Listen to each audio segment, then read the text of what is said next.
about reinventing my life, man. And to the actual point where I ended up at Cambridge University and got myself an MPhil in criminological research. I had the good fortune of spending 10 years in prison, over 20 years. It sounds quite paradoxical, but it was great, man. In a lot of ways it was bad. It was really bad, you know, but in some ways all I did was read and learn musical instruments and decide that I wanted to become a performing musician.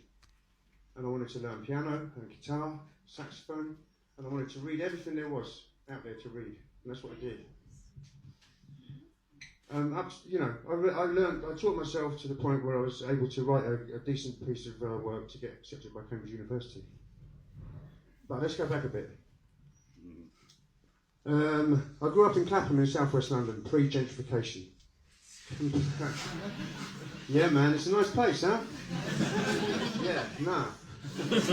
No, it was a completely, in criminological terms, it's a socially disorganised neighbourhood where I grew up. It was drugs and crime and just bad shit everywhere. So, my parents weren't that good at parenting, bless them. My dad was gay. In the 1960s, when you're gay, you pretend to be straight and get married and have children. Otherwise, you're going to prison for being gay. It's a shame. I'd like to see how happy you might be living in these days today. But too late, he's dead. So he got married and he had children, 4 children. My mum, I think she just got married to the first guy that enable her to escape from her domineering mother. So, he turned to the bottle and he just used to beat me up and my mum up. I mean, I had a special needs brother and 2 sisters, so I guess I was the one he took it out on. And my mum. I watched him break her ribs, throwing a cast iron kettle down the hall, and she protected herself like that and got the ribs, you know. So, that went on for a long time. So the first opportunity my mum saw to stop me from getting in trouble, because I was fighting in the playground, I just learned everything. I learned violence from him. I've watched him rob the gas meter, and as soon as he left the house, I robbed the gas meter. I was about 7 years old. I went to school, stopped at a sweet shop on the way there, and bought so much sherbet, man. I was like, I flooded the playground with powders. It was the first experience of dealing powders I ever had. At 7. I nicked a copper's child's bike. I should have given up crime right then. My mum had to work, so once my father had left, she had to work during the holidays, and me and my siblings went to some school where she could go to work, and we were just at school, and I just got bored, and I wandered down the street, and I found this block of flats and a bicycle, and I was like, yeah, look at that, I nicked the bicycle. I went back to the school, and these teachers were like, where'd you get the bike? And I said, oh, no, this guy up there, and I went to jump back on it, and they were like, no. Took me in the office. This policeman walked past and saw his son's bicycle leaning against the fence. Yeah. So I ended up in the police station, and they left the door open kindly enough until my mum came and got me. So the first opportunity, my mum had to move out of Clapham. She just grasped it. She was like, right, great. We need to get the hell out of this place. It's terrible. But there's a saying in rehab parlance, wherever you go, there you are. Ooh. Timing. So yeah, wherever you go, there you are. And there I was. I was still that delinquent kid, but in a different place. So I just got in more trouble. Junior school, fighting, trouble. Canes with slippers, you know, back in the day when corporal, not capital. They never hanged me. So I was just bad. But inside of me was this really intelligent creature who just wanted to read and just not be that kid really, but I was that kid. And 12 years old, I was bunking off school, I was working at the market, I was earning some cash, just getting in loads of trouble. And this went on for a long time until I ended up in the magistrate's court for smashing up machinery on a construction site with my mates. And then I got locked up. 12 years old, council care homes. Care, yeah? Later on, I was questioned by the police about all the events that went on in the night time in these places. Luckily, I was really violent, so I was not a victim.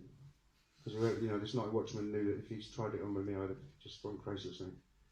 But I stayed in care homes until... We just used to run away, man, because we had no faith in adults, really. They were like the enemy.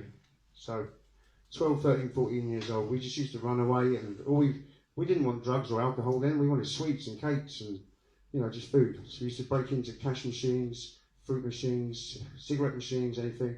And we'd just be crime waves for 3, 4 days, 5 days, until we got caught. And this happened for 3 years repeatedly, running away, stealing, breaking into places, all that. 15 years old, they were able to lock me up, and they did. And I just carried on reading. I taught myself to read music from a little red book, like, lines and cadences and spaces and, pitches and all that, long before I even picked up a musical instrument. And just, like I said, read everything. So that was Borstal. They taught us how to march, finished my education, did some vocational training.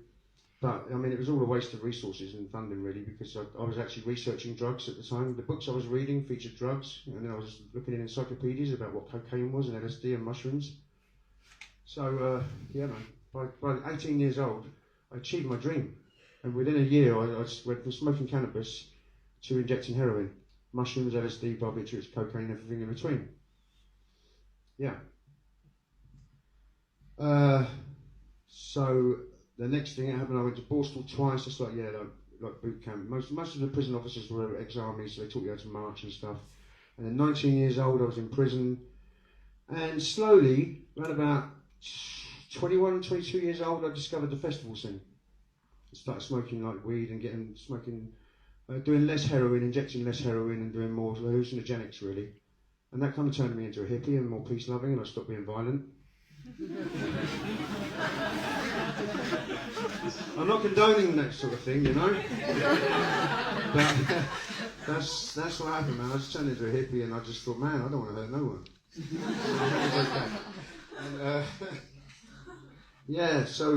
Stonehenge Festival, and I was involved in some really bad shit with Margaret Thatcher and her militia. There's some of that stuff going on. But just gradually I just did less and less and less. But like I say, all the way through there was this idea that I wanted to be a musician. I just wanted to perform on stage and play to the audiences and join bands and stuff like that. So it's like the sample of work I did wrote for Cambridge University was called Maintaining a Vision of a Future. And I think that's important. So anyone doing a master's, an undergrad, a PhD, you just need to go, that's my goal. It's going to be shit knocks you over all the time, You've got to get up, that's my goal. Just keep knocking at it and going at it. And that's exactly what I did. So I worked my way up the construction industry whilst playing music with bands in my spare time. I was digging holes to start with, and then driving machinery, and then general foreman. I became an assistant site manager. A company car and like this and that, and it was like, yeah, man, this is alright, this is okay. And the financial bubble burst, the company went bust. I was like, dang, what now? So I thought, right, I want to play music. I just want to, immerse myself in music, and that's what I did. I applied to Cardiff University, got accepted. Luckily, the course leader was a sax player, and I had to audition, so that was good. So yeah, I did an undergrad. Cardiff University is next door to Cardiff Prison. So in my second year I had to do some work experience, so I got in touch with the learning department in the prison and said I want to come in and teach prisoners how to play music. Because when I was in prison I did a lot of music programs, like you're learning guitar and people teaching you to do stuff. So just turn it around, and I was helping these prisoners. So from that I wrote a dissertation on music programs in prisons, and one of the papers I read was by Ruth Armstrong from the Institute of Criminology here in Cambridge and Serena Wright, and it was called Fuck It, the Matza process. Well, I've met Serena Wright, she couldn't believe she was writing a paper because she just keeps saying fuck it. She was really pleased about that. But basically it's about people trying to desist from crime and leaving prison and going back to the old neighbourhood, and they're just up against so much resistance, and you can't get a job, you can't get a place to live, and you try and try and try until you just go fuck it, and you go back to crime. Which is like what I did an awful lot. My biggest mistake was going back to my hometown every single time. And my friends were like, wow man, I can't wait to get out and have some heroin. And I'm going, what? I can't wait to get out and have none. So they were a bit strange, I thought. Finally, I was made redundant, did the degree, I got that paper, I read that paper, and I emailed, it was the best paper I read throughout the whole of my research in this, from my dissertation. I emailed this woman and she was like, wow, okay. One of my students, an undergrad, she's also doing prison music programs in prisons. She sings with King's College Choir, and she's taking a small choir into Whitemoor Prison and Grendon. And why don't you come along to our symposium in the next month or something? And I did, I came along. I met her, I met Jasmine, our undergrad student, and the choir got up at the back of the class and they just sang some of the most beautiful music a cappella. It was lovely, and then there was a question and answer sort of thing. And afterwards, before I went to Wales, I said, Ruth, can I grab 10 minutes of your time? And she was like, well, everyone here wants 10 minutes of my time. You know, faculty members are a bit in demand, aren't they? And she said, I've got to go and pick up my daughter from school. Here's my address. Jasmine will show you around some colleges. And then come to my house and I'll cook you some dinner. I did that. She cooked me dinner. Said, tell me your life story. Which I did. Like I just did to you, basically. And she was like, right, do well at your degree. And then apply to come here. And I'll be your supervisor and you can do a master's and PhD. Which is exactly what I did. 2 years ago I applied. And you've all been there, haven't you? You know, every day, every morning, every afternoon, clicking onto your self-service account. What's going on? Where's that button going? Which one's been ticked now? Months and months of hell. Finally, bang! Yeah, I got accepted. Got accepted to Darwin College. Just had the most fantastic time in Darwin. And I'm still there, actually. They can't get rid of me that easy. Now I'm serving food front of the house while I decide what to do for a career. So I'm serving all my friends from last year food and stuff, and they're all nodding their heads at me right now. Yeah, good. So yeah, MPhil, and here I am, TED talking. Because my friend Jeff Miley, who's a political sociologist lecturer standing there at the back of the room, he encouraged me to come and talk to some of his sociology masters and PhD students and play some saxophone while he recited Allen Ginsberg's Howl. And I told some life story, which was great. And where is it?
Excuse me.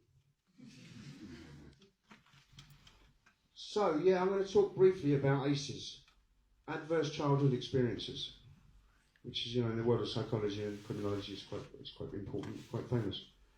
Children who experience like abuse, emotional neglect, physical and emotional neglect and abuse, they're much more inclined to get involved in life-threatening behaviours later on in life. Taking drugs, smoking, they're more likely to have sex before 15 years of age, they're more likely to inject drugs, and just at-risk behaviours, which actually ends up with a 20% reduction in life expectancy. Anyone with 4 or more ACEs is 20% is more likely to die 20 years younger than anyone without those. You know, you just type in ACEs into Google and you can read about it. It's pretty serious stuff. It's a large proportion of the population. The alternative to that is the power of play. There's a friend of mine called Ash Perrin who did a TED talk in Jacksonville recently, and his talk was about the power of play because I've tried, as well as being a musician and playing on stages, before coming to Cambridge, I put up marquees and stages at different festivals, including Glastonbury and Green Gathering and Into the Wild in Kent. And at Glastonbury, we put up a big tent and we teach kids circus skills. I can ride a unicycle and play a saxophone at the same time. I'm not going to do it this evening, but I have video evidence. And you teach kids to spin plates and juggle and all this stuff, and it's just so powerful. So Ash Perrin is always there in the kids' field with me every year, apart from last year. Last year there was no Glastonbury. Every 4 years they don't have a Glastonbury. So the year I do my masters, no Glastonbury. So he started a charity organisation called the Flying Seagulls, and basically they go to all the camps like Boulogne, Calais, that big one in Greece, and all these orphans who've actually watched their parents die in the sea in front of their very eyes. They bring the power of play to them. They're all acrobats, circus guys. His TED talk, Ash Perrin, The Power of Play. Check it out, I'd really recommend it. And that is the difference between ACEs and the power of play. You know, nurturing children, giving them something to live for, reminding them of, you know, that there is some fun to be had. Because it must be awful in those camps. Okay, one more song.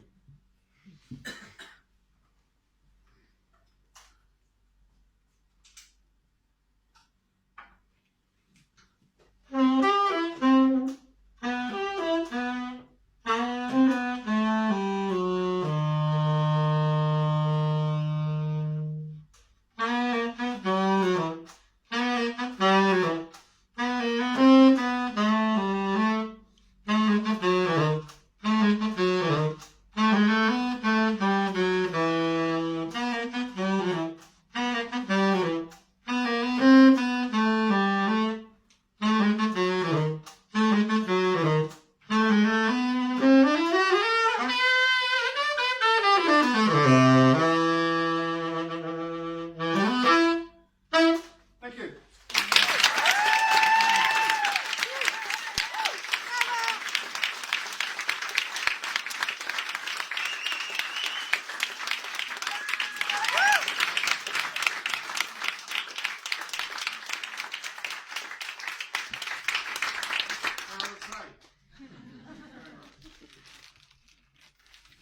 So